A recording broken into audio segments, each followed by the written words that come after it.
Welcome to the Friday, November 30th edition of the Clemson Dubcast.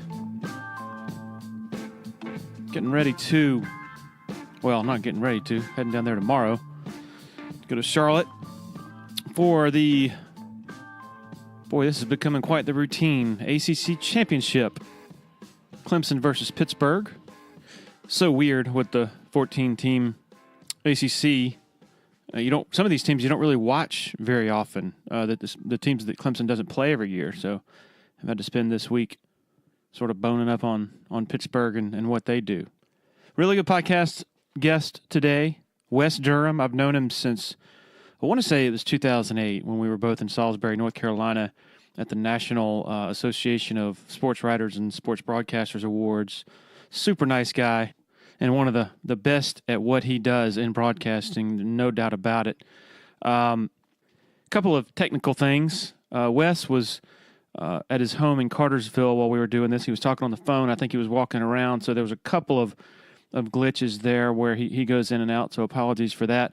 Also, my dog makes a cameo on the podcast, as you'll probably hear at some point, so apologies for that too. Title sponsor of the Clemson Dubcast, Parham Smith and Archenhold Law Firm in Greenville. Very happy to have them aboard. Couldn't do it without them. Blake Smith and Brooke Archenhold, both Clemson grads, both huge fans. Forte of their firm is medical negligence. They represent patients and their family members in medical negligence actions. They also handle all sorts of other complex personal injury litigation. I can vouch for them. About 10 years ago, a family member had a pretty serious medical situation with one of the local hospitals, went to Blake Smith, and he very quickly and authoritatively gave us some great advice, and we were very thankful for that. Parham Smith and Archenhold offers free consultations. Give them a call, 864-990-4581 or parhamlaw.com. Had a great time hanging out over at the Abernathy Boutique Hotel on Friday evening, playing little tunes, and they had that national championship, 2016 national championship trophy on display, so quite a few people were coming by to have their pictures taken with it. Also had a great time over in Taps Bar and Cafe. Really festive atmosphere on a Friday, on Black Friday. Everybody's excited about the Thanksgiving holiday and the upcoming game on Saturday, but during the week, during the off-season, Taps Bar and Cafe is a great place to go hang out. If you want to grab a drink with some friends, some of you professors out there who want to wind down after work, laid-back alternative to some of the more boisterous college bars in downtown Clemson. So go check them out if you already haven't. Got some really good beers on tap, including my favorite, the Hugie Street IPA. So check them out online at theabernathy.com. All right, let's get to our conversation with Wes Durham about his grueling schedule and how he juggles it all. Also, he lives in the hometown of one Trevor Lawrence, talking about that. He's also talking about his relationship with Dabo Swinney. Unfortunately, this interview took place the day before Paul Johnson decided to leave Georgia Tech, so would love to have gotten his thoughts about that, but maybe another time and another day. Enjoy.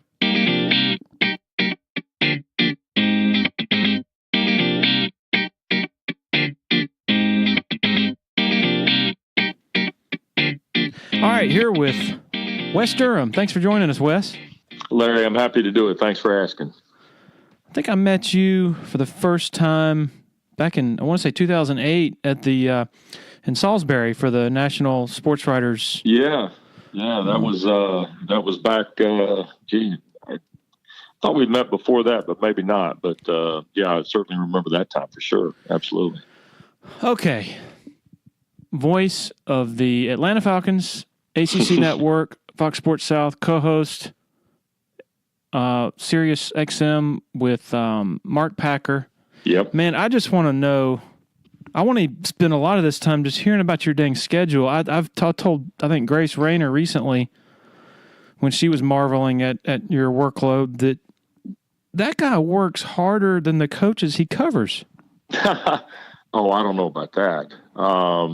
certainly the peril of the job may be as tenuous sometimes. You never know in today's business, right? I don't ever look at it as a lot of work, and probably that's a good thing. I really do love what I do. And some of this kind of ties to each other, Larry, to be honest. I mean, the morning show with Pac that we started last March, when actually, he called me late last fall, November, December, and said, hey, look, they're getting ready to start these channels. And they called me about doing the morning show. And I suggested you, if you want to do it. And I said, absolutely. Number one, we've had a good time doing the segments that we had done the previous 5 years together on his afternoon show since I made the move to television from Georgia Tech. And so, that kind of seemed like a layup, to be honest with you. Mark and I had never really done anything together, which a lot of people find interesting. We didn't really know each other, even though everybody thinks Woody and Billy, they got to be friends somehow or another. It really never happened like that. And we've enjoyed immensely working together. He's taught me a lot about the art of doing a show like that. I hope I've helped him with some, another viewpoint of the league, perhaps. And then, believe it or not, that show kind of ties to the weekly work I'm doing for television with the Raycom and the Fox package. So that's been good. It's another way to visit with coaches, if you will. And then the Falcons thing has just been really a labor of love for 15 years. I'm working with great people. Dave Archer is a friend and somebody who I enjoy doing games with a lot. In fact, I kind of joke around about this, but I guess I'm pretty serious when I say, if I can't do them with Arch, I'm not going to do them type thing.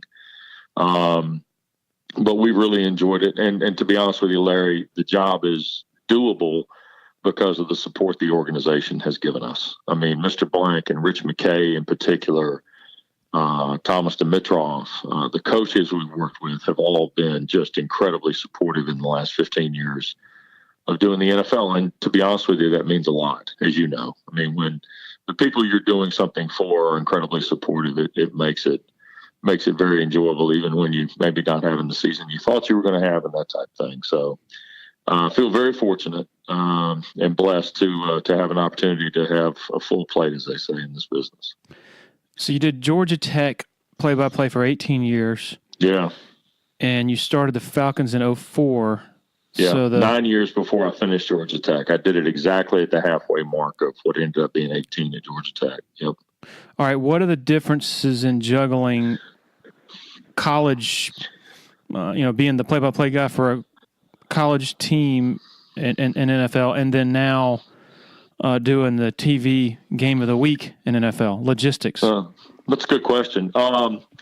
It's interesting. Obviously, when you do two teams, and regardless if it's college football or something else, when you're doing two teams, there's this thinking that half the work's done going in, right? Because those teams pretty well. In all honesty, the NFL is an easier game to do from a mechanics and a setup such a situation because they're just fewer players, regardless if you have your own team or not.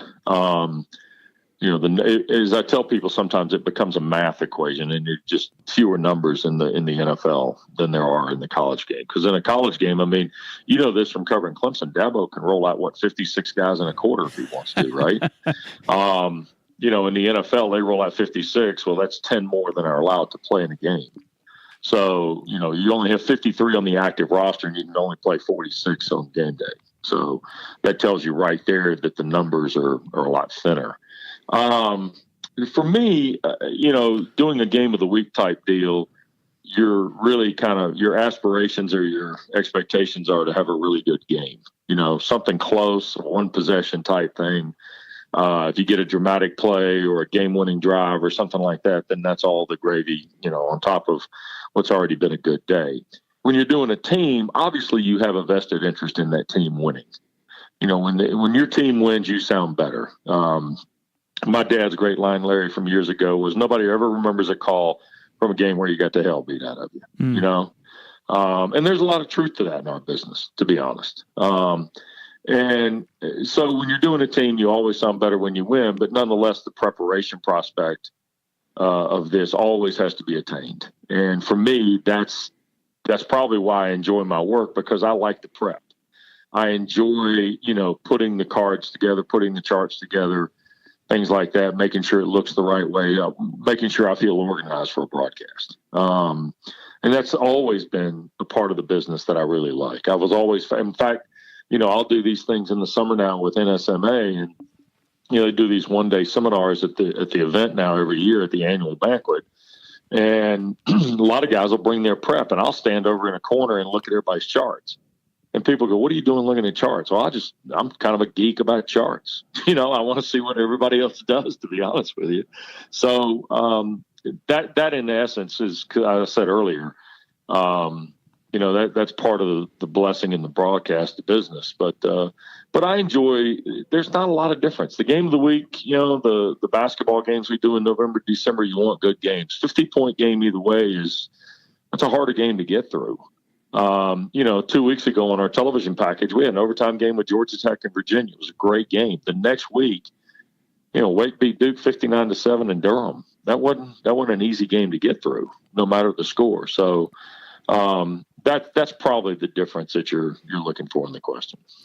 Okay, for the person listening who has no clue about what a chart is and a card is, can you? Yeah, everybody's different. I think the preparation aspect of a broadcast involves, it's oftentimes 2 to 3 times longer than the actual game itself, depending on the teams you're doing. I mean, a basketball game can take 10 hours. If it's 2 teams you're unfamiliar with, you have no working knowledge of. I mean, you got to do a lot more reading. Fortunately for me, prior to November, December, it's a non-conference game, so I know the ACC team fairly well. And then the non-conference opponent, I do the crash on the research of Tennessee Tech or St. Peter's or Eastern Michigan, or coming up here, I've got Troy at Florida State, or Maryland Eastern Shore at Pittsburgh, or Lipscomb at Louisville type thing. So, the ACC school, you do the brush up on them, and then you do the deep dive on the other team. So you put together a scoring chart or, that kind of thing for basketball. And football, for me, it's 2 spotters cards or spotters charts. Mine are 8.5 by 11, offense on one side, defense on the other.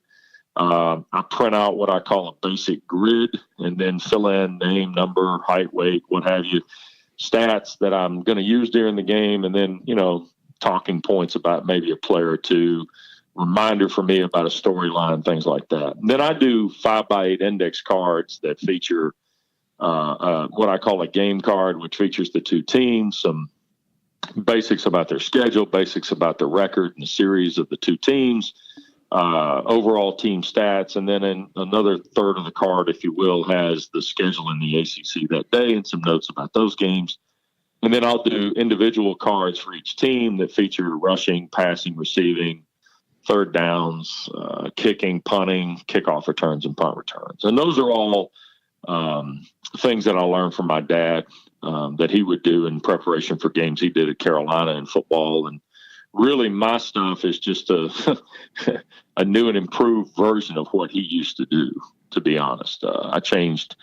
I've adopted to some things to computer, which he did everything either on an old, Smith Corona typewriter or handwritten with magic markers and that kind of thing.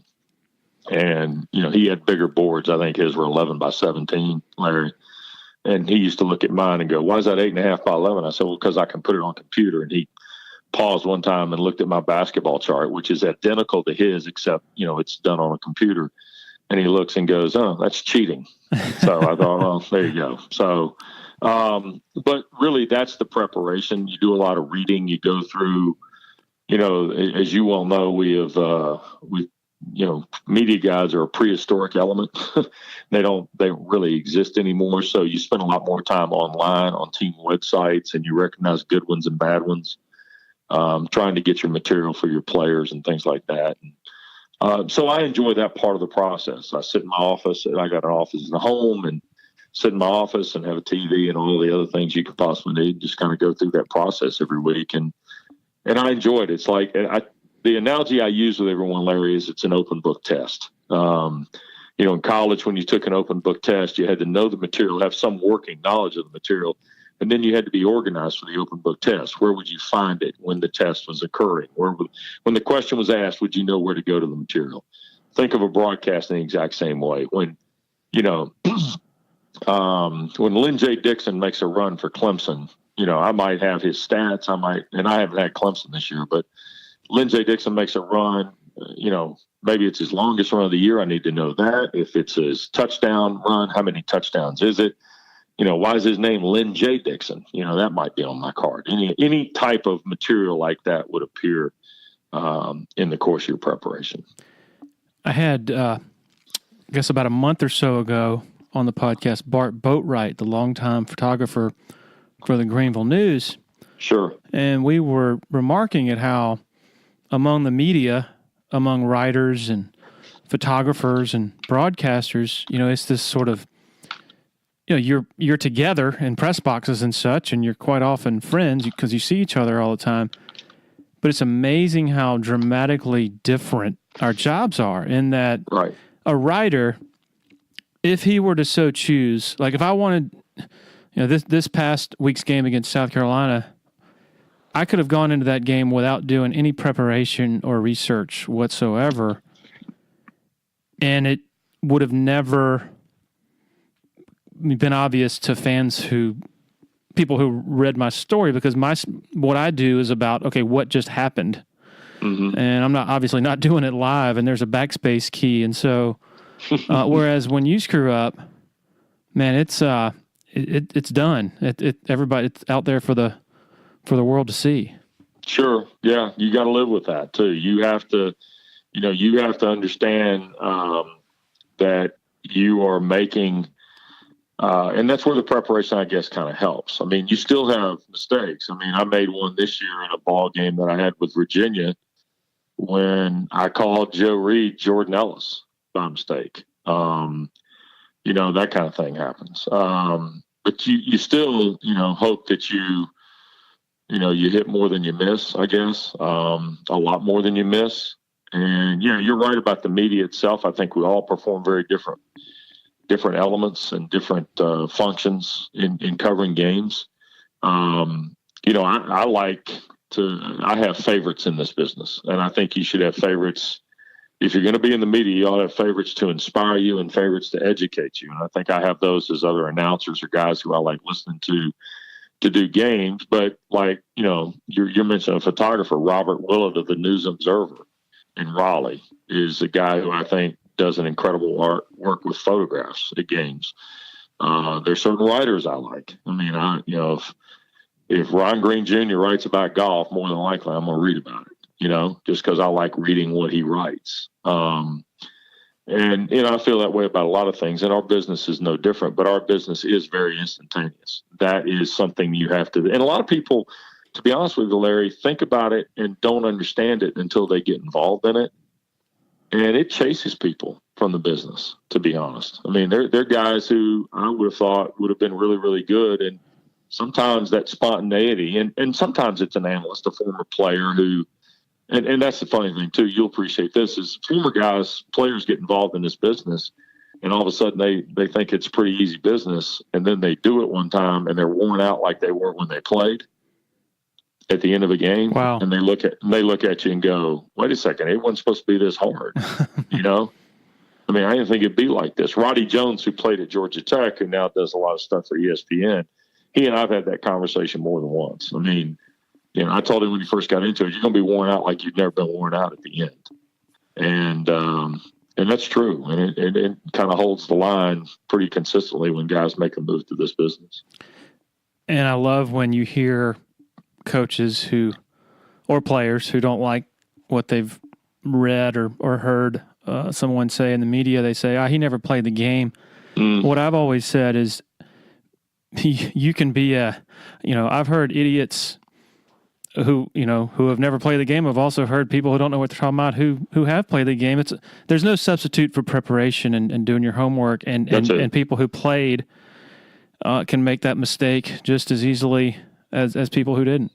Yeah, no, I think that's, you got to be willing to live with the mistake too. Early in my career, I didn't do a very good job of that. And then, I spent a summer, playing golf with my dad, actually over in the over in the Low Country, south of Myrtle Beach and north of Charleston. My mom and dad used to spend summers over there, and I was early in my career, and told him, I said, it's frustrating because I don't think I've got the perfect game. He said, you ever get the perfect game, you got to shut it down, and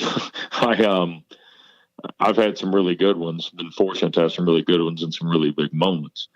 But, I'm still in search of the Holy Grail, like a lot of us are in this business, to have a really perfect game. So. All right. So what were your games last week, Wes?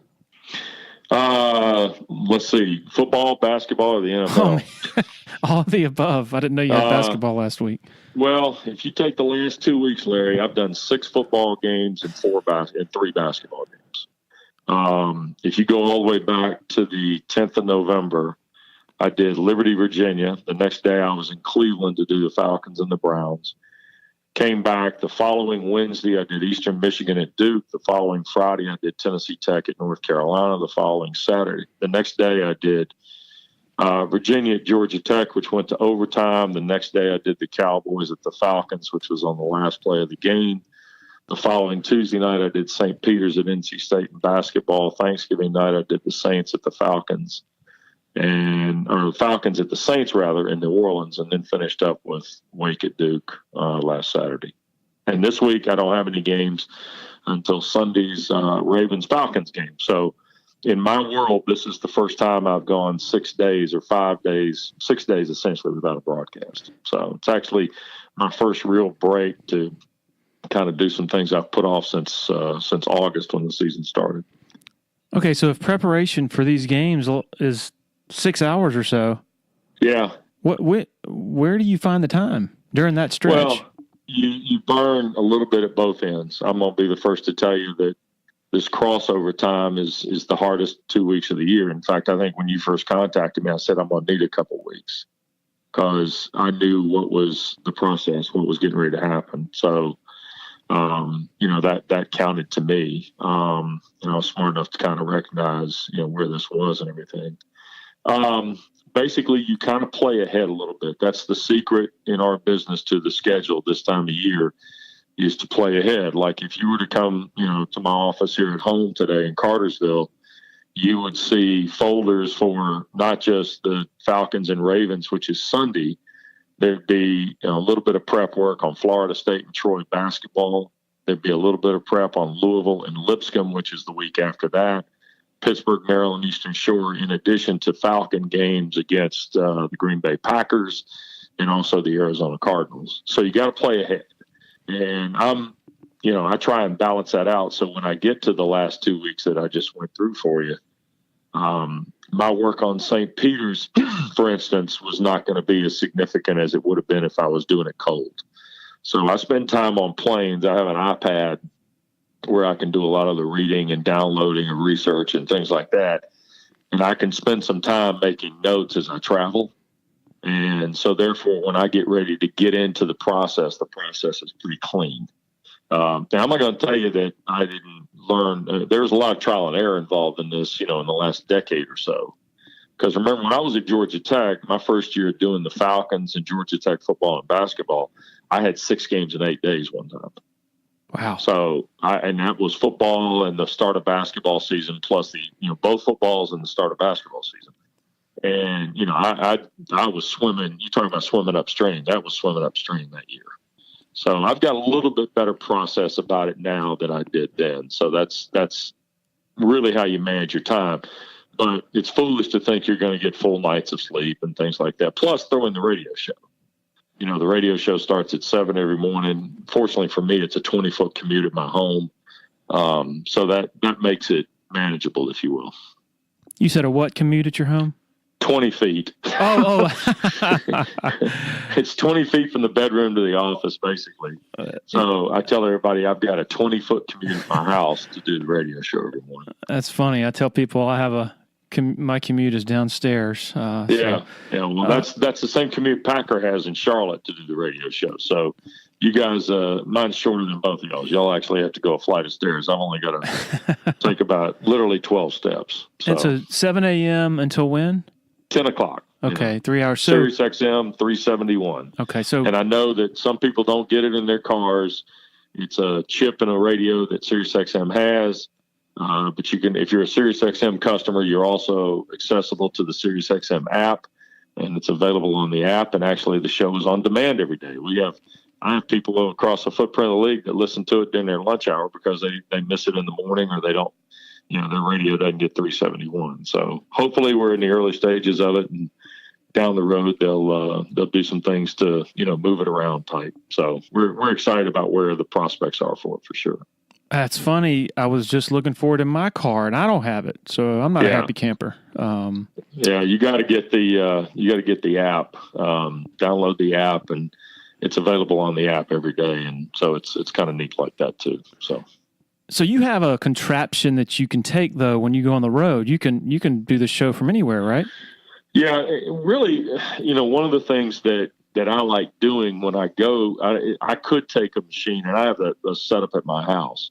I could take it on the road, but the way technology works today in doing this, Larry, you got to be careful with wireless internets are not as golden as everybody thinks they are for things like doing satellite radio shows. Sometimes it works better than others. So what I worked out is that I like to use studios in the markets I go to. And during football season, we were able to work it out in every market except one. And so that's been really beneficial. Plus, I've got I like to think, a pretty good relationship with Capital Broadcasting in Raleigh. So anytime I have Duke, Carolina, or State, I can use a studio at their facility in Raleigh. And that works out good. Been to studios in Pittsburgh. I actually did a show from WQED in Pittsburgh where Fred Rogers used to film Mr. Rogers' Neighborhood. That was kind of neat to see that studio. I didn't broadcast from that studio, but I saw it. I don't take the equipment on the road. It's given the other things I'm taking on, because when I leave on Thursday night, Larry, I don't come home till Sunday night after an NFL game typically, or Sunday morning or Saturday night. So it's hard to get that stuff around and through airports and stuff like that. I mean, you take that thing through TSA and they want to have a look at every piece of it. So, your travel time gets extended that way. And I pride myself on being a fairly low stress traveler. That's part of the reason I don't mind my schedule. And so, but SiriusXM and Mike Mosvinsky and those guys have been great about finding me studio spaces and things like that. And I'm not going to be on the show as regular as I would be during football, during basketball, because sometimes the travel back and forth to games is just not going to be as manageable as it is in football. Okay, I'm sure there are innumerable stories about, say, being in Boston on a late Saturday night and having to get to San Francisco for a Sunday Falcons game. Yep. Unload. I want to hear about them. Well, the best story is one that, I start with this one, and then if somebody says, well, there's got to be another one. My second year doing the games was 2005, and the Falcons were playing a week 2 game in Seattle. And Georgia Tech played on the Saturday night prior to that game at home at 7:00 against UConn. The game is known in Georgia Tech annals for Taylor Bennett starting the ball game because Reggie Ball was sick. And Taylor Bennett, on his first collegiate pass, threw about a 40-some-odd yard touchdown pass to his roommate, some guy named Calvin Johnson. And Georgia Tech wasn't going away that night.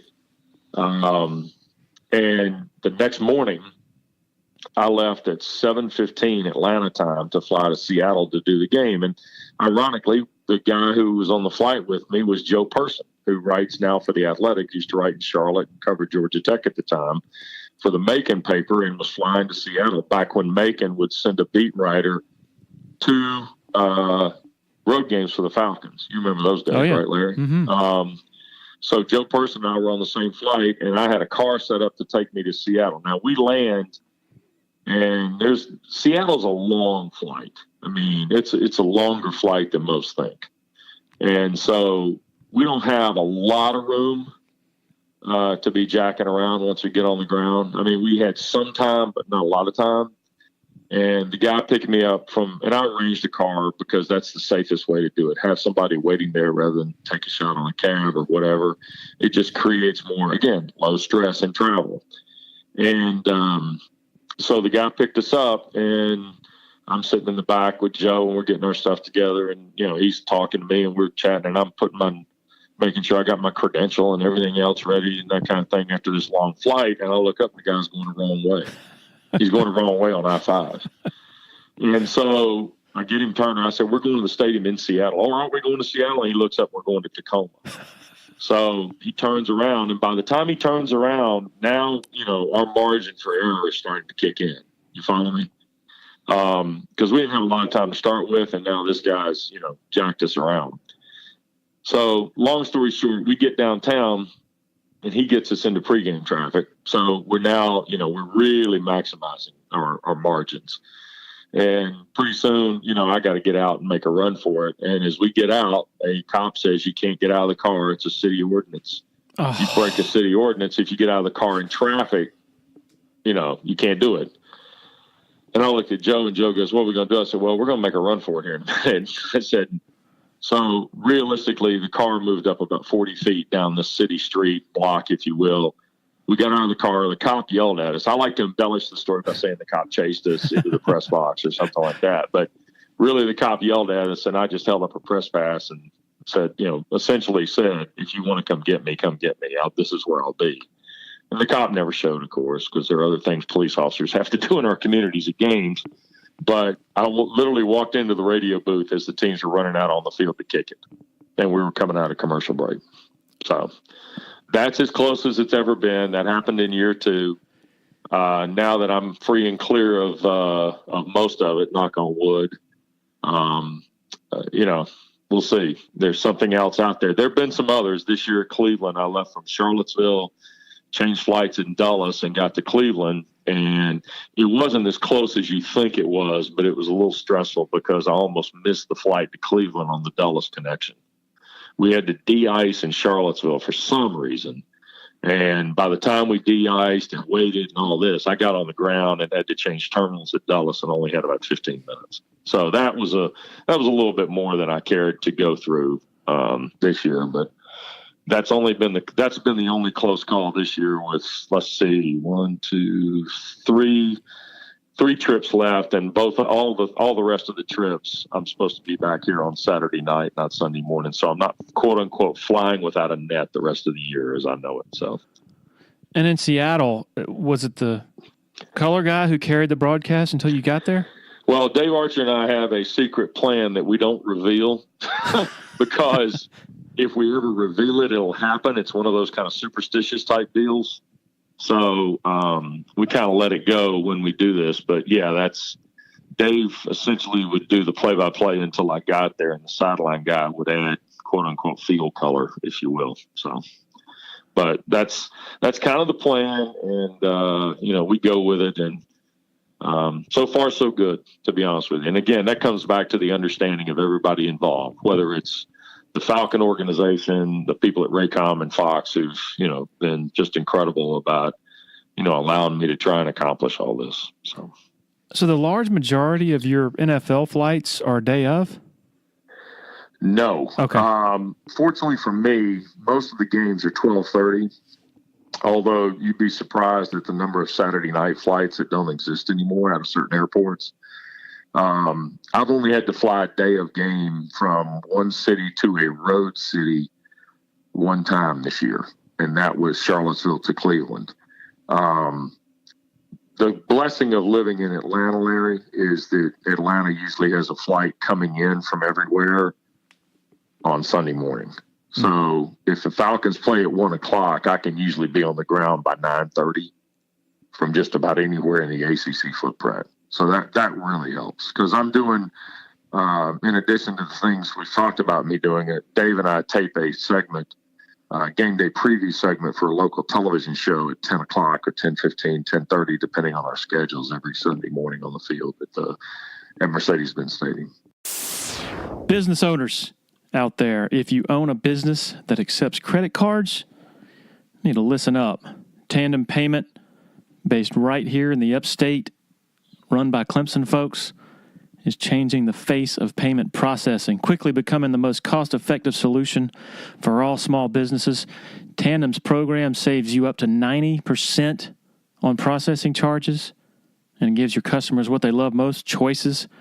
This is not some crazy introductory offer. Tandem's technology allows business owners to offset their credit card processing costs by applying a small customer service charge to each sale they make. If you want to know more, visit tandempayment.com today. Former Tiger Hot Rod McDowell works over there at Tandem Payment. They handle all their business and customer service face-to-face. So give them a call, 864-672-1570, if you're tired of spending an arm and a leg on all those credit card processing fees. So you live in Cartersville, and there is an obscure Clemson player who wears number 16 and has long hair who's from there. Yes. And you actually have some background that I guess has some crossover with his background, correct? Yeah. It's interesting. I moved up here. My wife is from here, which is why we moved up here in January of 2015. And we live 2 miles from my in-laws, who are just these very special people in our lives, in my life too now. And Victoria and I have been married just over 11 years. And so we decided to move up here. And when we moved up here, she went to work for the school system. She had graduated from Cartersville High School and then gone to Georgia and so forth. And the superintendent of the school systems really wanted to bring her back because she knew a lot of people in the community and would be very good at community relations and some of the stuff that they thought would be important as the school system developed here in Cartersville. And along the lines, I ended up meeting Joey King. And we have a group of friends from Cartersville who we had known when we were still in Atlanta, Larry. And so Joey King, I got introduced to Joey through one of those mutual friends. His head coach. He's the head coach at Cartersville High School. And he kind of joked around. He said, "Hey, before the season starts, why don't you come out to practice one day?" And I said, "Oh, that'd be fun. I love high school football. I think it's really one of the great Americana pieces, especially in this part of the country, as you know." And so I went out and watched them practice. And I had heard of Trevor, and buddies of mine here in town had said, "Hey, look, the quarterback's really good." He led them to this big season. They got beat by Buford, so on and so forth. I said, "Okay, great." One of my close friends is an orthopedic surgeon who's the team doctor. And so he said, "We ought to come to a game." So I went to the first game of his sophomore year, spoke to the team. Joey said, "Hey, come out and speak to the team. Just tell them, kind of what you see in football, what makes teams special and things like that." So I did that and then went to the first game still on the sideline. And so I saw Trevor start his first game of his sophomore year. And Kyle Tucker, who used to work at Clemson for Tim Beret, is an assistant coach on that team. And so Kyle, I've gotten to know a little bit. And, and I saw Trevor play. And they were a really good team. Really good team. And, of course, they won the state title that year and went undefeated. And Joey's joke was, "Well, you have to come back and speak to the team again the week of the first game the next year." So I did that, and they went undefeated and won another state title. And then, that spring, Joey, kind of busted me a little bit. He says, "Now, the only reason we're doing this is because you speak to the team the first week of the season." I'm like, "You got to be kidding me."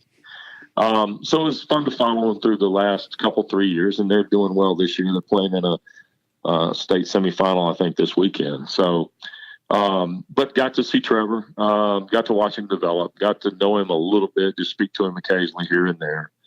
Have a much closer relationship with Joey and Kyle from that standpoint, but have great respect for the way the kid handles himself. Always have. Have tremendous respect for the way he handled the recruiting process, to be honest with you. Because I thought he would handle it a certain way, and he did. And, he and his family have a lot to be proud of. And I told Dabo, I said, when he committed to Clemson, I told Coach, I said, he's a great kid. I mean, he is a great kid. He could potentially be a game changer. And proud of him for the next step he's taken this year. I mean, he's handled everything thrown his way in just a real ideal fashion. And it shows well to him and his family, but it also shows well to the program that Joey's built here too. Does he have a larger than life quality there, or just another dude? Like, how is he viewed? Um, no, he's to the point where it's a little more than normal, by a long shot. Yeah, I mean, a lot of guys follow him here, but you also have to understand too that this is a very heavy Georgia city or town. I mean, so for him not to go to Georgia was a big deal here, but it kind of showed me, hey, look, you know what? He's doing what's best for him. And I respected that. I mean, I respected the fact that, a lot of people thought, well, you didn't think he was going to Tech. Well, I don't want anybody to go just someplace because I work there. I'm not that crazy. I want kids, and I tell kids this all the time, who are going through the recruiting process, go someplace that's going to be a 20-year decision, not a 4-year decision, go someplace where you feel like you connect. Go someplace that you're going to be happy playing. And go because of the school, not because of the people too. I mean, there is the benefit of the education at the end of the day here, and not everybody goes to the league. But yeah, he does have that larger than life quality here. I mean, but you got to remember, Ronnie Brown, who played at Auburn, is from here. Larry, Donovan Tate, who was an unbelievable baseball prospect, who actually signed to play football at Carolina before being the number 3 pick in the amateur draft out of high school to the San Diego Padres, is from here. I mean, they've had some, you may remember Lamar Hurd, the basketball player at Georgia in the early 80s on their Final Four team in 1984 or 83. I'm sorry. He's from here. So they've had bona fide athletes who are big time players at the collegiate level. And even in Ronnie's case, very successful pro careers. But this kid, as people have found out at Clemson this year, this kid is different. He's different in a lot of ways, but he's the kind of kid that, I tell you what impressed me in high school about him, Larry, is he got better every year. He did something better every year. And, some kids are really, really gifted as sophomores, and they're just marginally better when they're seniors before they go to college. This kid got better every year. I mean, like significantly better. And if I were a Clemson fan, that's what I would be excited about for sure. You mentioned Cartersville being a Bulldog town. Exactly 3 years ago, I went to Gainesville, Georgia, and spent a day there. Yeah. To write about a kid named Deshaun Watson. And sure. Falcons ball boy training camp. I remember him. At that time, and mind you, that was before Georgia's current run of prominence. At that time, people were, I think, pissed is the right word. I mean, now they're pulling for Clemson, obviously, because that's their boy. But a steady undercurrent of why in the world didn't Georgia go after this kid earlier? I think the kid's name was Bryce Ramsey. I think I'm getting that right. Who they went after instead, and he ended up, I think, having more punts than passes during his Georgia career. That's correct. Yeah. How remarkable is that Dabo and his staff have been able to go into Georgia, not just into Georgia, but into these Bulldog heavy towns where it's so hard to pry major prospects out of, and on top of that, quarterbacks, big time quarterbacks. Yeah, I think it speaks to, number one, their evaluation process. Okay, I think that Deshaun, who I met when he was 15 or 16 for the first time as a ball boy at Falcons training camp. I think when you go to look for guys in an evaluation process, I think you're looking for certain candidates. And, Trevor, and without knowing Deshaun as well as I might know Trevor, Deshaun has the same kind of, coolness about him. How's that? Trevor and Deshaun both have that poised feel to them, don't they, as players? And there's something to be said about that. Not that other guys don't, but they have that kind of quality. And I think that's something that Clemson looks for. I mean, obviously, Jeff and Tony and Dabo would be guys that assess it better than I can. But I think that at the same time, when you start looking at a guy that's going to quarterback at Clemson, you got to have that. You got to be a pretty decent athlete, and you got to have some poise about you. And they clearly have that. Now, the fact that they come from Georgia, to me, just makes it all the more interesting. especially the two towns, because they are big high school football towns. But it also shows you, too, how impactful Clemson's program has gotten beyond the walls of South Carolina. I mean, you start thinking about Dexter Lawrence being from Wake Forest, North Carolina. Deshaun being from Gainesville, the kids they have from Florida, things like that. I mean, it shows you just how far and how deep Clemson has gone to make tracks. I mean, like real roads, not dirt roads, like 6-lane highway roads into these other states to get football players. And I think Dabo's talked about, they regard South Carolina, North Carolina, and Georgia is all the same state, right? And I think there's really something to be said about that in the process they've gone through. I think you really hit it with Trevor and Deshaun. Not only are they superb athletes, but as freshmen, both of those guys, the composure. Yeah. I mean, nothing rattled either of these guys, and it's almost like having back-to-back Charlie Wards at Florida State. Yeah. Yeah. Well, and I wish, in Trevor's case, again, I didn't see Deshaun a lot in high school, okay? I mean, I saw him in training camp as a ball boy at Flowery Branch. To me, with Trevor, when you went to practice, and I only went to one practice every year, the one I was going to talk to the team, if you will. And for me, with Trevor, when you see him play, it's almost like the 2-minute drill that Joey used to have those guys run on the practice field at Cartersville High School. I mean, he would set everybody up. He played with poise. He'd run the plays. He'd move guys. He'd kind of reset the play. He'd flip guys in the formation, all those things. And there's just something to be said about that, to be honest. And I think that's the kind of poise and composure you're talking about. And it's a special quality, Larry. There's no question about that. I mean, look, I see Daniel Jones at Duke, who I think is as talented a kid as there is in the league. And, last Saturday, he's going through a myriad of things trying to keep Wake Forest from killing him. 2 weeks prior to that, a month prior to that, it was the same against Virginia. It's not always that quality. Daniel Jones, talented kid, and Deshaun have a quality or characteristic about him that is clearly unique.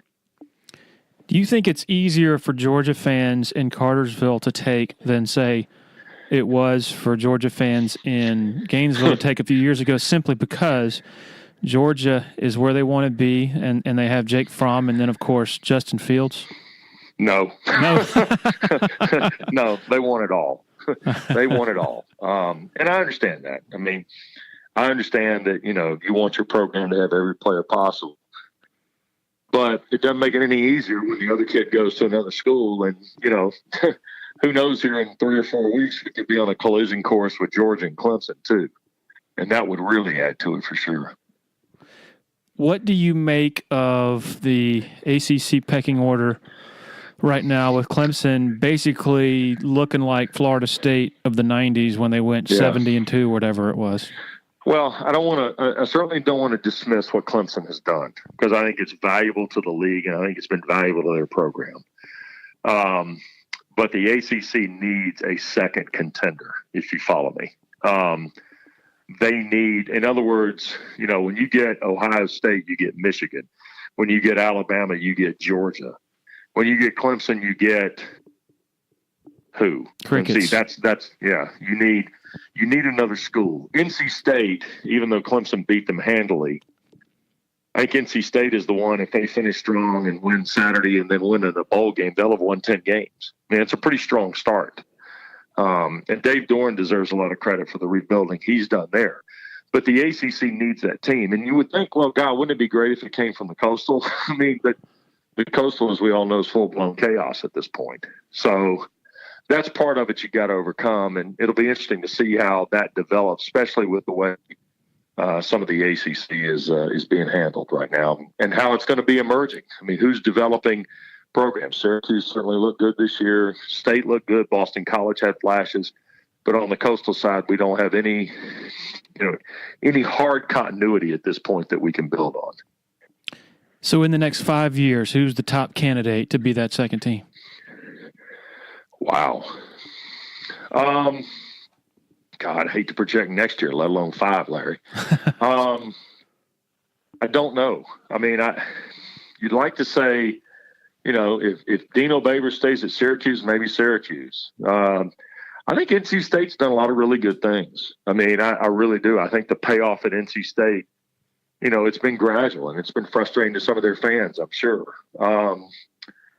With Mac Brown coming back to Carolina, I wouldn't put anything past them. You know that, Larry. I mean, it could happen there pretty fast because Carolina's never been void of players. Any coach will tell you that. I think that builds a lot for those places. I think, for Duke, you have such a slim margin of error because of depth. Same at Wake, same at Georgia Tech. I could say Florida State, but I just don't have any confidence right now as to how the first year's gone. And it's going to be Florida State's inequities this year, Larry, in my opinion, is going to be the story of 2019. When we get together in Charlotte next July again for the ACC kickoff, the story will be, can Clemson continue the dominance? Who's the contender, and can Florida State rebound? Almost in that order. If not, can Florida State rebound ahead of who is the contender for Clemson? The Florida State thing is so unexpected that I think it's really kind of changed the dynamic of the way we look at that program. And I got to be honest, even through the Bowden to Jimbo Fisher transition, which, as you know, was pretty rocky at times, I don't think we've ever had anything like this since they joined the ACC in the early 90s. Wes, are you walking around? I have been, yeah. Okay, you've been breaking up some. I was sorry. That's okay. I can cut this part out. I don't know if you saw, Wes, Matt Hayes' tweet on Saturday from the Florida State game. No, I didn't. He was standing on the sideline, and he tweets, "Honest to God, a Florida defensive back just yelled to the Florida State sideline that they only had 10 men on the field. Florida State then sends a receiver onto the field for the 11th guy, and then they promptly throw an incomplete pass." Man, yes, Willie Taggart inherited a mess. Yeah. That coaching staff has done a not good job this year. You've seen that stuff every other game. I mean, they just don't look well coached. Well, and that's something, again, I think that's part of when I say what's happened there is totally unexpected, And so immediately after year one, you have to evaluate not only the way you're going about it, but you got to evaluate who's teaching you to go about it, who's coaching you to go about it. So, Harlan Barnett, Walt Bell, where does it start, stop, where are the changes made? You've had players transfer out of there. You've had maybe players transfer in. What's recruiting going to look like? You know this. You follow it with Clemson on a regular basis. All the different details and dynamics of the program are going to make it a very, tumultuous next offseason at Florida State. And a lot of things like you just talked about are going to be things that people are going to discuss ad nauseum. And it's frustrating to the people down there, Larry. Imagine what it would be like at Clemson if they went from playing for a national championship and 4 years later have, 4 straight games of double-figure penalties, including 2 in a row of 15 and 16. It's crazy. That's the kind of thing that you don't see, and that's why I think the chaos down there is going to be pretty significant in the offseason. It just seems. And I'm going to be as interested as anybody else to see what 2019 looks like in Tallahassee. Recruiting is one thing. Obviously Florida State and Miami have done a lot of recruiting on par with Clemson to an extent, and I don't want to sound like a homer here, but it just seems like Clemson's culture is miles ahead, and it is so glaring when you watch the two teams play. Well, and again, and anybody that knows me, who's been around me, knows that I have tremendous respect for what Dabo's done. Because remember, I broadcast his first game as the interim head coach now. I broadcast Georgia Tech Clemson 2008. And ironically, my wife and I and my sister-in-law, we stayed up after the ball game to visit with some friends at a tailgate. And I had some Clemson fans come over and tell me, and of course they wouldn't identify themselves today for $1 million. Well, I'm not so sure this guy can get it done. Well, 11 years later, he could name his price, right? Excuse me. Clemson, Dabo has built a place that is rock solid from the ground up, and it hadn't been easy. And I always go back in the Clemson pantheon of Dabo Swinney, if you will, and that's a big word to use, I'm sorry. The pantheon of Dabo's growth and program, okay?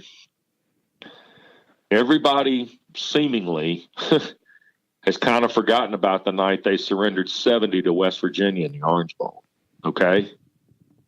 So when you've forgotten that, you've missed a very valuable piece of what this program is. Because I remember being, Tony Barnhart and I were doing a show in Atlanta on radio locally, and we used to do kind of our own little Barnhart and Durham spring tour. And we went to Clemson and sat down with Dabo. And that day he said to us, he said, we cannot let the Orange Bowl game define this program. Well, guess what? It hasn't. They moved on from it. They learned from it and moved on from it. Now, was getting Brent Venables as the defensive coordinator important? Probably. Was getting the recruits, the right guys to come in? Yeah, that was big. So, here's the other thing, too. How many people have forgotten about the Orange Bowl that night? And how many people have forgotten about the Taj Boyd fourth down pass against LSU in the Chick-fil-A Bowl? Remember those two plays? A year apart. Yep. And guess what? Those two plays are the difference in a program, in my opinion. Now, does Hunter Renfro's little outcut to win the national title count? Yes. Does losing it the year before in the desert count? Yes. All that counts.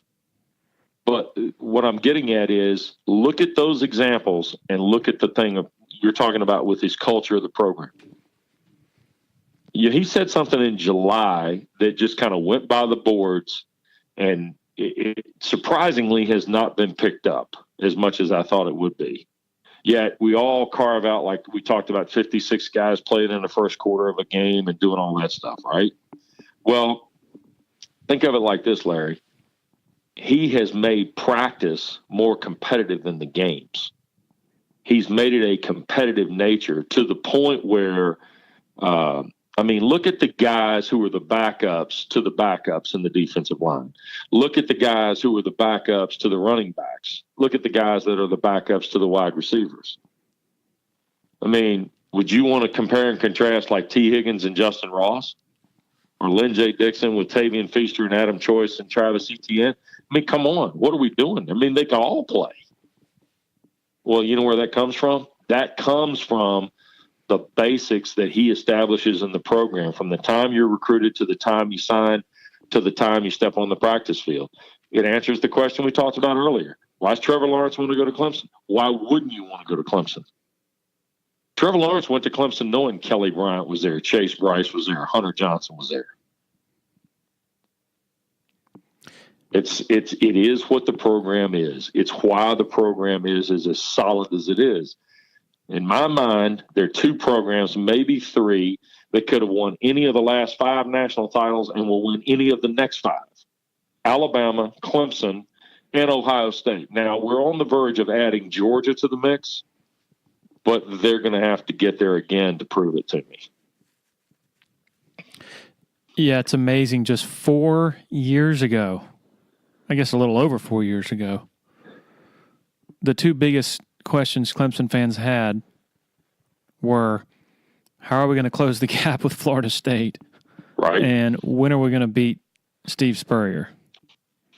And here they are, miles ahead of Florida State and miles ahead of South Carolina. And as you just mentioned, the only real program out there that gives Clemson fans any apprehension is the one in Tuscaloosa. Well, and quite frankly, Clemson and Alabama are a lot closer in terms of their status or eliteness or whatever word you want to use than really anybody else in the country. I can't tell you the number of coaches I spent on Friday production meetings this year And all of a sudden they talk about, well, even David Cutcliffe last week, or Zach Harmon, his center, who said to me, well, we did pretty well to stay in the game for, quarter and a half because that's more than most people do. Yeah. Really? Yeah. It's crazy. I mean, that's interesting. How do they speak about Clemson? Sort of maybe a little more in depth, but when you hear these coaches and players talk about, I guess you're not having many conversations because you haven't had Clemson this year, but yeah. How do they talk about Clemson when the topic does come up? Well, it's interesting because almost, and I'm trying to think of the schools we've had. Syracuse, Duke, Georgia Tech, Wake. We had BC, but we had them before. NC State, but we had them before. I would tell you that almost of the schools we've had, the coaches who, I have a pretty decent friendship with Paul, that, because of our work together in Atlanta, and we've stayed relatively close friends since. He says they're as good as anybody he's seen in 11 years in the ACC. And the other coaches, too, in effect, will say, well, that's just a whole different deal there. They're different than everybody else. And in some cases, they're really different than everybody else. Especially, everybody understands the talent level is one thing, but the execution of that talent level is another. It's one thing to have Dexter Lawrence, Christian Wilkins, Cleveland Farrell, Austin Bryant, Trey Lamar, Kavon Wallace, Tanner Muse. You can just roll it on, right? But to execute at the level they do is another thing. It really does seem like Clemson and Alabama, the relentlessness they play with, even when they're up 35 points, it's a rare thing to see these days. Exactly. And I think that's what it's like Lyle Hemphill, who's now he's the defensive coordinator at Wake Forest, right? After I guess they promoted him to DC on Sunday.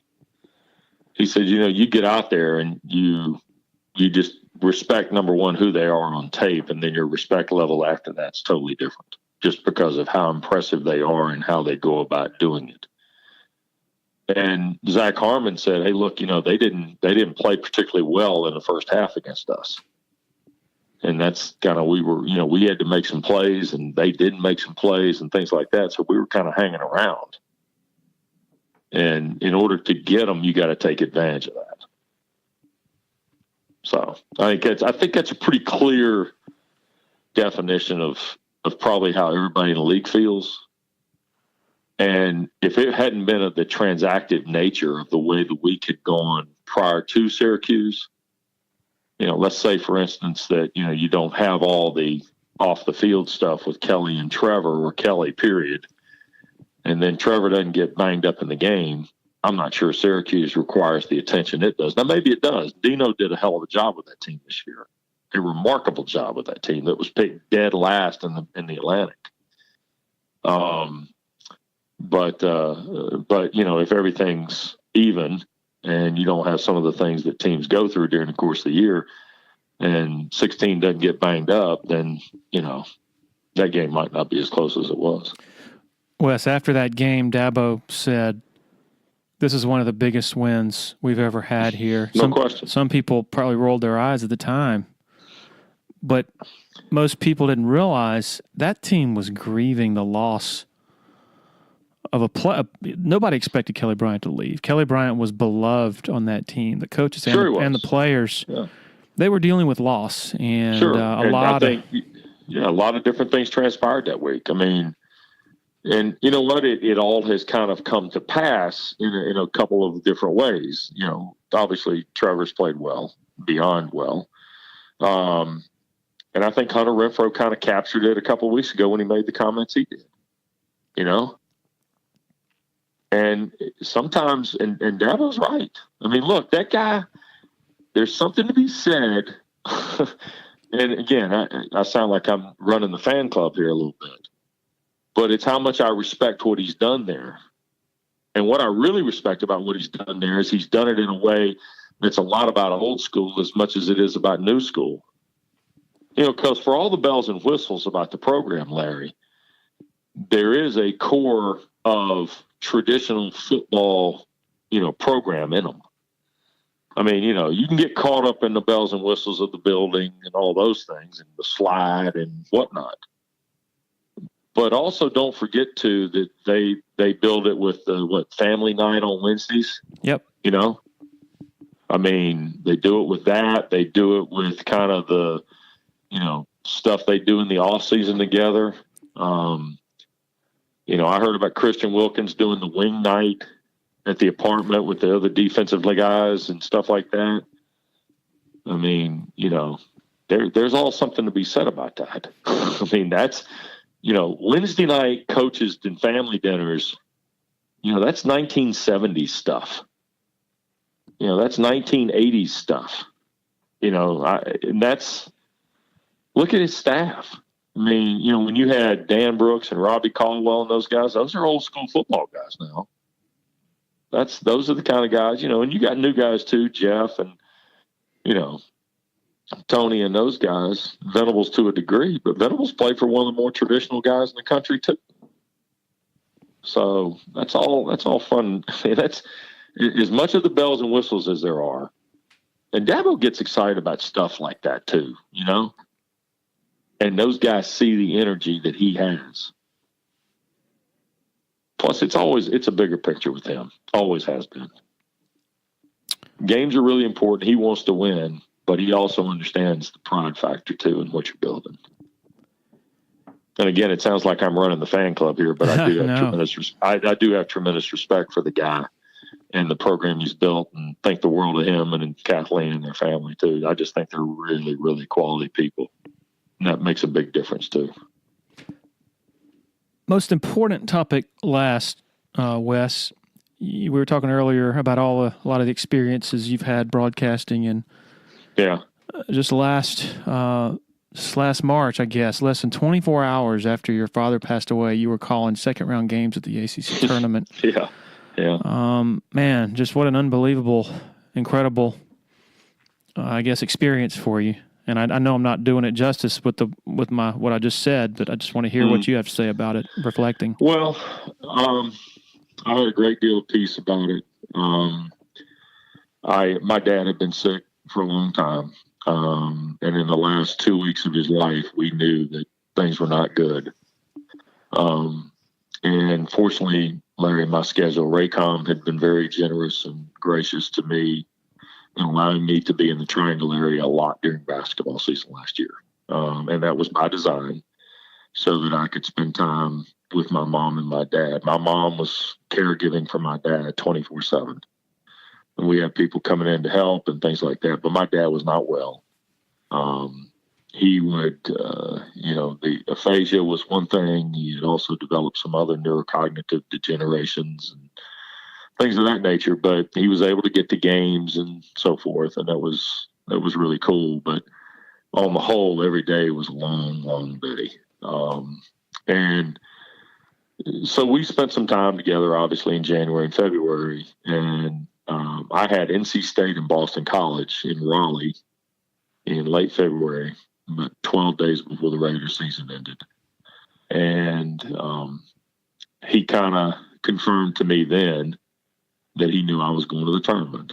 And he later told my mom after I left town, which was the last time I saw him live, he said, Wes goes to Brooklyn regardless of what happens. And it took a long while to say that because he had lost the ability really to speak. And so when my mom called and told me, basically 4 days, she called me on Friday before he passed away on Tuesday night and said, I think we're, into final days type thing. And I said, okay. And she said, now, he told me regardless of what happens, you're to go to Brooklyn. And I said, well, what'd you expect? I mean, my dad loved the ACC basketball tournament. And in 40 years of doing Carolina football and basketball, Larry, he loved that event as much as he loved anything. In fact, I think he loved it more than Final Fours because he got to do all the games. And he had grown up in North Carolina and loved the ACC. And the one thing he shared with me was a love of the ACC in football and basketball. And even though I grew up a Carolina fan, I love the league. And it's really kind of helped me in my professional life, to be honest with you. So I flew to Brooklyn on Monday morning, knowing full well that my dad probably would pass away before the tournament ended. And the people that needed to know knew. And so when he passed away, Tuesday night, early Wednesday morning of the tournament in Brooklyn, believe it or not, I was at peace. I was at peace. I knew he was at peace, and he was finally pain-free from the things that he had had. And, God looked after us, to be honest. He really did. I mean, and then the irony of all ironies is I'm doing Carolina games. And Carolina's coming out that night to play against Syracuse, and they're wearing my dad's name on the back of the shirt. Mm. And, Roy comes out, and he gives me a hug, and he's crying, and that's about the only time I almost lost it. But my dad was with me, and I was trying to honor him. And I do every time. I mean, when I do games now, it's different than now that he's passed away. I won't tell you what I do because I do wear something that was his every game. From a lapel pin that was a microphone to a tie or a pocket square or something, I have something on that was my dad's. And I'm going to do that for the first year. And then I'll think of something else to do. But I told my mom, she had no idea I was doing it until she was watching the Georgia Tech Virginia game a couple weeks ago and saw the microphone lapel pin. Mm. And I'd worn it at the memorial service, and I wore it the night he went into the NSMA Hall of Fame. And she noticed I had it on the other day at Georgia Tech. And she said, "Have you been doing that all year?" And I said, "Well, maybe not the microphone, but something I have on is Dad's." And I just decided to do that this year, kind of as a tribute to him.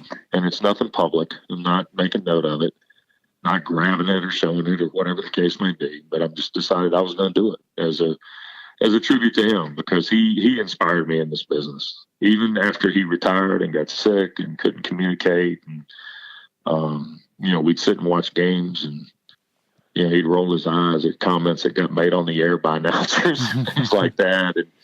And he would stand up. He'd sit in his seat at Smith Center and wave at me when I was doing TV for the last couple of years. He'd get to the game, I'd look up there and pump my fist, and he'd pump his fist back at me.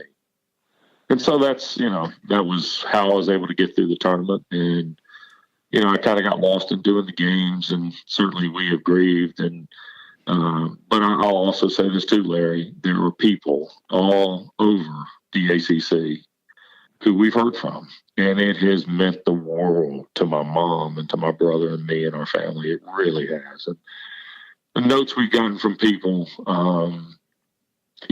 and the friendships that I've been able to develop, not only at Georgia Tech and being in the league this long, since 95 professionally, but even in the last 6 years. I mean, and I'm not going to do this because I'm on your podcast, but I will say that one of those people is Brad Brownell. I mean, Brad has been just unbelievable. He's a good guy, and a guy who, I got an unbelievable text from Dabo. The morning of my dad's death was announced, I got an unbelievable text from Dabo. And my friendship with Dan Radikovich goes back to when he was named the AD at Georgia Tech. And so Dan and Marcy have been unbelievable. Graham Neff, who's on his staff, has always been close. Kyle Shields and people like that at Clemson. So I have good relationships with people there, and Rick Bagley and those guys. But everybody across the ACC, it was remarkable, the people we've heard from and the people who've spoken of my dad, even this fall out on the road doing football. And I'm sure more of it will be happening in basketball places that I just haven't been to this year. During a television timeout, halfway through, I guess, the first half of that game in Brooklyn, you walked to midcourt from your sideline seat to accept the Bob Bradley Spirit and Courage Award from the ACC Sports Media Association on your father's behalf, which had already been planned. What was that like? It was actually pretty weird. because our TV people, we were trying to coordinate a commercial break. Hey, we're going to do this with the commercial break. How long do you think it'll take? We'll come back. You'll be fine. The game will start. I said, yeah, we'll be in good shape. So I was actually, the whole time I was out there, I was kind of numb to the moment outside of acknowledging the Carolina people, because I wanted to make sure the Carolina people knew I was okay. Because a lot of people had, like, my phone had a countless number of messages on it. And some Carolina people involved in that. But, and I didn't want to see anybody crying. If I saw somebody, if I looked and made eye contact with somebody crying, I might be in trouble. Because I knew I had to hold it together. It was hard. It was hard. I knew that was coming. He knew that award was coming. Because they had called me in February. And he knew the Hall of Fame. I mean, I posted a picture on Twitter the day he was informed of the Hall of Fame back in January, of the NSMA Hall of Fame. So, but he wanted me to accept it, just as I'd done the Lindsey Nelson Award the spring before in Knoxville when he was given that. So, it's, all that stuff's special. But I was pretty numb right then. I was just trying to think about the commercial break and everything. Isn't that ridiculous? But no, it's a special moment. And Mr. B was such a great friend of my mom and dad. A lot of people don't remember this, Larry. My dad did Chesley's television broadcast for basketball before he started at Carolina in 1971. And Mr. Bradley was one of those guys that just treated my dad great. I remember we came to Clemson as a kid. I remember a handful of things about my dad doing basketball on TV, and I'll share this with you real quick. Mr. Bradley took us around. Bobby Roberts was doing the game with my dad. I think the old Clemson basketball coach. Mm-hmm. He was doing the game with my dad, and Mr. Bradley took us to eat catfish or something, which was awesome. And then I remember meeting Coach Howard. Now this is the bizarre right here. And I remember my dad used to love to tell a story. I was a big kid for my age. And Coach Howard said, "Boy, that boy big as you," stuff like that. And, I remember Coach Howard with his chew and the whole bit. And it's just like a faint memory. I can't give you specifics of it, but I remember meeting Coach Howard with Mr. Bradley. And then when I came to Georgia Tech in 1995, and I was at Radford. My first job out of college, we played basketball at Clemson. And Mr. Bradley came up to me at the basketball game. He said, "Boy, I've come full circle now." I said, "I guess you have." So, but no, and Jim Phillips was a great friend. God, I miss him a ton. Oh, what would Jim be having if he had these teams? Oh my God. And he had great teams, but he would. I think about Jim a lot when these games are going on now, about how much fun he would be having with Clemson doing in football games. Think he'd be able to manage all the up-tempo offenses? I don't know. He and Munson, they go so fast. Jim, I don't know. We used to play a lot of golf together, and we had fun through a friendship and a business relationship with Roger Berry and those guys in Greenville. And I had a great time with Jim. Golly. And yeah, the up-tempo he'd probably be fired up about the up-tempo offense. There's no question about that. Speaking of Munson, I saw Chris Lowe recently of ESPN.com. He was in Clemson for the Duke game. Sure. And we were in the bathroom together at neighboring stalls. And he tells a story about Larry Munson one year at Sanford Stadium, or maybe it was at Tennessee. He comes into the bathroom during a break, and he's in a hurry for obvious reasons, and he has to go into one of the stalls. And I think there was just one stall. Yeah, that's why Chris was telling me the story, because there's just one stall in Clemson's press box men's restroom. He said Munson sees that somebody's in there. He starts banging on the door and says, "Are you getting closer?" Talk about pressure, because clearly whoever is in there knows who is banging on the door, asking him if he's getting closer. When I first came to Atlanta in 1995, we had become acquaintances when I was at Vanderbilt for 3 years before coming to Georgia Tech. And this is a quick story. I came to interview in summer of 95 for the Georgia Tech job. Just so happened that part of the deal was you'd work in the same building as WSB Radio, because I wasn't working for the school. I was working for the radio station. And he turned the corner in the hallway, and I'm there on my job interview, in air quotes, if you will. And he goes, "My God, what are you doing?" I said, "Well, I'm here talking to him about the tech job." "The tech job? Why in the world?" And I said, "Well, it actually might be a pretty good gig." "Oh, really? I wouldn't be able to talk to you anymore." I'm like, "Give me a break." He goes, "Okay, I'll talk to you if you take the tech job." That is great. And I want to tell you, from that point on, our entire relationship changed. And I will say this: I've been paid 2 very high compliments by people affiliated with the University of Georgia. One, when they had a roast in 2005 or 6, it was 2006, August of 2006, he was getting ready to start, I guess, his 40th year. And they had a roast to raise money for Children's Healthcare of Atlanta, and they asked me to participate in the roast. That was a huge compliment. And then the next one was when he passed away. They actually asked me to appear live at the memorial service at Sanford Stadium.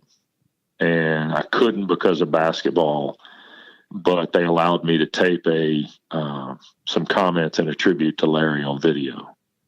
And so I thought the world of the guy. I think he was unique, iconic, the whole bit.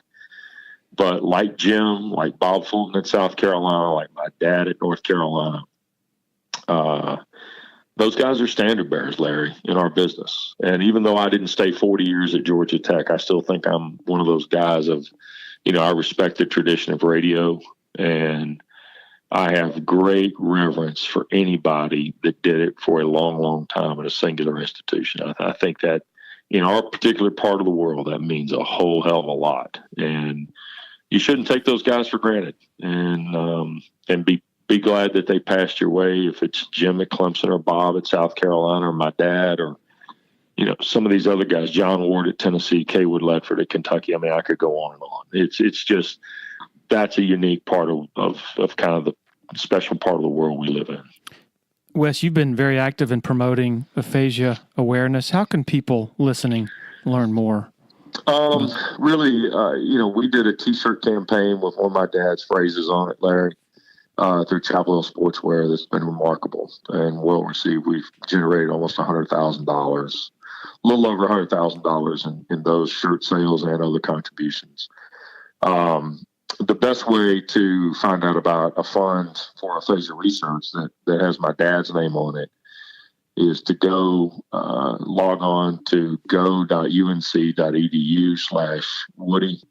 And that's aphasia research fund. Aphasia, though, is a neurocognitive degeneration that affects ability to communicate. My dad essentially lost his ability to speak. It is one of the frontotemporal degenerations in neurocognitive studies that can lead to dementia and Alzheimer's. And AFTD.org is the Association of Frontotemporal Degeneration.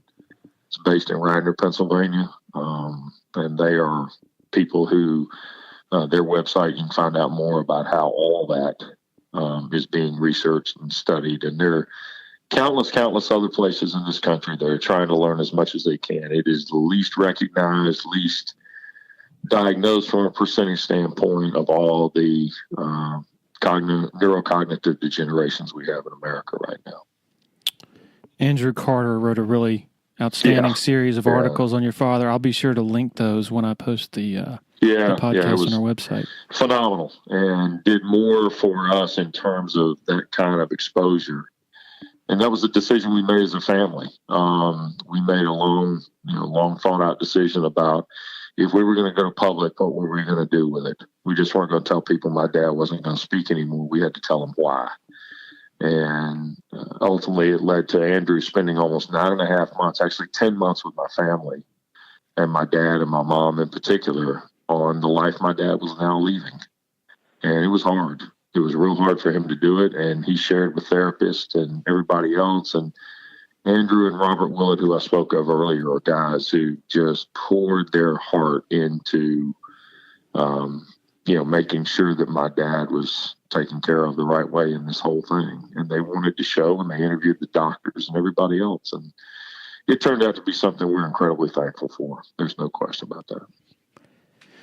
Wes Durham, legendary work ethic, legendary broadcaster. I'm saying it. I believe it. I've believed it ever since I listened to you. I think back in, 1999 or something. I think I was coming home from a Georgia game through the back roads, and I turned on I think the only game I could find was a Georgia Tech game, and I'm just like, wow. I think it was the first time I'd heard you, and just thoroughly impressed at how you painted a picture to your listeners. So I appreciate it, Larry. Thanks a lot. Look forward to seeing you maybe in Charlotte this week. Absolutely, will do. Thank you, Wes. You bet, Larry. Bye-bye.